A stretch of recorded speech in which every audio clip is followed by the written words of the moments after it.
สบายดีทุกคนและสบายดี FC ที่เพิ่นถามมานี่เพิ่นถามมาว่าออปชั่นตัว E และตัว G ต่างกันแบบใดเนาะความหมายของเพิ่นน่าจะแม่นถาม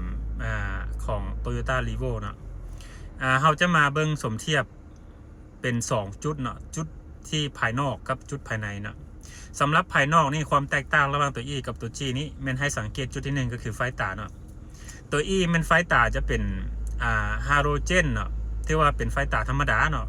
ตัว G มันจะเป็นไฟตา LED หรือว่าเป็นแล้วมี daylight นำเนาะ2มันให้สังเกตกระจังหน้าเนาะกระจังหน้าส่วนหลายตัว E มันจะเป็นออกเป็นสีดำหรือว่าสีเทาดำเนาะ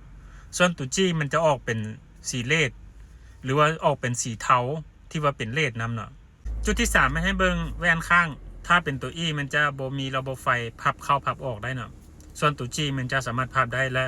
มีไฟเลี้ยวอยู่แว่นข้างเนาะจุดที่4แม่นแม็กเนาะตัว E มันจะส่วนหลายจะเป็นแม็กขอบ16ส่วนตัว G จะเป็นขอบ17กับ18มาบัดนี้เรามาเบิ่งข้างในห้องขับเนาะทำอิฐกับแม่นบ่วงพวงมาลัยเนาะถ้าเป็นตัว E นี่แม่นพวงมาลัยจะบ่มีปุ่มลิ้นหรือว่ามีเบื้องหนึ่งเนาะเบื้องเดียวเบื้องซ้ายนี่แต่ว่าตัว G นี่มันจะมีอยู่เบื้องขวาแล้วก็เบื้องซ้ายเนาะปุ่มลิ้นพวงมาลัยปุ่มปรับจอเนาะจุดที่2แม่นเบื้องจอเนาะจอของรถนี้จอของรถถ้าไปเป็นตัว E มันจะเป็นจอธรรมดาส่วนตัว G เนี่ยจะเป็นจอสัมผัสมีบลูทูธมี USB และมีกล้องถอยเนาะ